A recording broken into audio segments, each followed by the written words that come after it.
All right, March 19th workout breakdown, leg day, Urban Legend week number 4, mini cycle number 4. Asterisks on that. I want to say something about that. So we're going to start with the mini cycle and the regular workout for anybody doing that and not Urban Legend. If you're doing Urban Legend, you can just fast forward to the end of this workout and hear that side of it. But a 5-minute EMOM, 4 rounds, 20 minutes total. Actually took me a while. I was going back and forth on this portion of it, trying to make it make sense of what I was trying to achieve and kind of set the expectation here. For those of you that watch this video, I hope you guys listen to what I'm saying and not just take a picture of this, because the whole point of these videos is to give you kind of the thought process on how to execute these to the most efficient level as based off of what I'm trying to get you to achieve, which, by the way, when I say you, it's also me, because I do these workouts 6 days a week as well. So there's always a purpose. Right here, I was going back and forth, the biggest piece of this, between 4 minutes and 5 minutes, and trying to debate on what I wanted more, right? Did I want more recovery, or did I want less recovery? And for you guys to really have to kind of hustle with haste and get back to the rower. And I decided ultimately that I wanted you to have more recovery, not feel rushed, and really focus on being able to maintain as close to that 70% output as possible. Whereas if I gave you 4 minutes, you would have, I think, still been fine finishing everything in 4 minutes that's listed, but you just wouldn't be able to recover, turn around, and I don't think there's many people that could maintain that same level of output on the rower. And again, it would just feel very rushed, which I wasn't really aiming for here. So you're going to have 5 minutes. First 2 minutes are rowing, of course. That leaves you with 3 minutes to do the front squats and the body weight squats. The little asterisk I wanted to speak on is it's mini cycle week number 4. But because of how March has fallen with us doing a lot of the same muscle groups every 5th day, unlike, in the past, these are moving a little bit faster. So it's not really 8 weeks of a mini cycle. It's just going to be 8 leg days in a row of a mini cycle, if that makes sense. It'll actually be just sub 7 weeks. So it's speeding up a little bit due to the programming of the month of March. But anyways, first 2 minutes rowing. Goal is to maintain as close to that 70% output as possible. We did a lot of floor work in the last couple of months. I'm really hoping we kind of pull that information forward and we can retain it and continue to work on it. But again, it's an output. It doesn't have to be 70%. It's an output that you think not only you can sustain, but you can transition into whatever's next pretty smoothly. So we want our rowers set the split time here. You're going to move into these front squats. The last couple of weeks on the mini cycle, kind of ramping the volume up a little bit, eliminating the pause and the tempo. And now we're just into these bigger sets, 12 to 15 reps, that 40% plus. You're welcome to go over it if you think you can handle it unbroken, because this, the goal is for this to be unbroken. But I would really push you, given the fact that you're going to have extra time, to get to that first rep of the front squats as quickly as you can. So get off the rower, try not to hesitate, get the dumbbells in your hand, and try to knock out that 12 to 15 unbroken the best of your ability. Remember, you can keep the dumbbells racked, and it still counts as an unbroken set. I know if there's any confusion on that. And then again, the body weight squats. This is an area where I would probably advise you to maybe take your time, slow down a little bit. If lactic's building up, you're struggling, your quads, glutes, whatever it is, you can take your time through the body weight squats. Although I'd rather you try to get through those as quickly as you can, as we're now obviously unloaded. And then again, when you finish, you should have plenty of time before you have to go back and start the next round with the 5 minutes rather than the 4. You'll then have a 2-minute transition. You go into the 8 minutes. I love this 8 minutes. We have not done this in a while. I absolutely love this. One's been burned in my brain for over a decade now. But it's doing a reset deadlift over some type of verticality. So I put low bench here. I debated just putting bench, and you guys can choose low bench, high bench, whatever it is. But I think just making it low bench is more fitting for what we're trying to achieve. So the reset deadlift, I really want you guys to focus on moving as much load as you physically can. As we've talked about in the past, when you get to reset, it gives you the opportunity to get in the most powerful position for an individual deadlift every single rep, which is a huge advantage. So you should be confident moving as much weight as humanly possible here, more than you would normally deadlift for sure.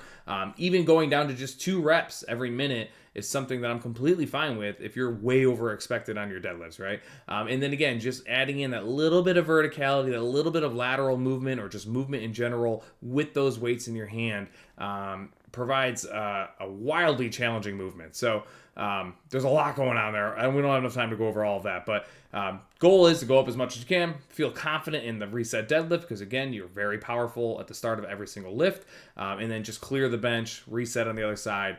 That's 1, obviously, and then obviously choose how many you're going to do, up to 4 each and every minute. Now, I will say, I've done this many times in the past. If you're doing 4 and you still have 30, 35 seconds of rest and you're not tired at all, we need to go find you heavier set of dumbbells. Following that 5-round cap, you're going to have the rest of the class time, which I don't remember exactly how much that is, but I'm sure it's a chunk, probably 15-ish minutes, give or take. You can just do some math right here, 30, 40, yeah. It's about 15-ish minutes. 12, 15 calories, female, male, and then 2 shuttles of walking lunges. Now, I did write this thinking in my head, I don't know that I could finish this with the amount of time that's left in class. So I guess it's going to be trainer dependent, how late you start class, how much time you're actually going to have. And then obviously, not only your ability to row, not that it's a very long row, but the muscular endurance and the weight you choose for the walking lunges. 2 shuttles of walking lunges is about 20 lunges for me. And again, if I load up appropriately, I can be like, oh, I can already tell, like, this is going to be, you get to round 3, 4, and 5, like, the quads are just going to be tight. Like, the lactic is going to be so incredibly built up. It's gonna be tough. So this is one of those scenarios where you see a 5-round cap, like, you don't have to finish 5 rounds. If you're using the right way and you're pushing yourself, no reason for you to feel bad that you don't finish 5 rounds in whatever amount of time you have left. Urban Legend people, for anybody doing that, we're on to week 4. Volume under fatigue. You're going to start with that stationary lift. We talk about this a lot. Like, make sure you guys are taking advantage of this. Like, make sure one set isn't a ramp up set. Like, warm up, ramp up, and then do 4 full sets of these 8 reps. Move as much weight as you think you can handle, obviously with integrity in mind. Good form, good depth, obviously. We want to work on a hypertrophy here before we go into these 8 rounds. And then the bulk of it, the 8 rounds. This will be interesting. I'm fascinated to see how this goes down. Remember, well, maybe you don't. I don't know if I said this in a video or not, but I definitely said it in class in the prior week, is that we're going to kind of make a little bit of a flip. We're going to be leaning a little bit more towards running this week number 4, on our Urban Legend workouts. It doesn't mean we're not going to bike. We're still going to bike. So a 10-second bike sprint. This is crucial. Like, really needs you guys to take the bike sprint serious and not just kind of like 70%. If you 70, 80% the bike sprint, this is not going to play out the same as if you actually do the bike sprint the way it's supposed to be, which is 100%. So I wanted to make it 12 seconds. I didn't. I thought maybe 10 seconds give you more incentive to actually approach it at 100%. 100% bike sprint, 400-meter run. If you want to clock it outside, you can always clock it outside. If you want to run out the back door, I don't know what the weather's going to be like on this day, but I would probably just stay on the treadmill for these. They're short enough, and you guys are just going to start flowing. And this is going to be very hard. I can tell you right now, right out of the gate. I venture to say this could be the hardest Urban Legend leg portion we've done because of that bike sprint running back-to-back right there. So your ability to find a pace and a flow that works for you is going to be incredibly crucial in like the first 2 rounds. So I would strongly advise you really listen to yourself, pay attention to yourself. Don't focus on anybody else and what they're doing.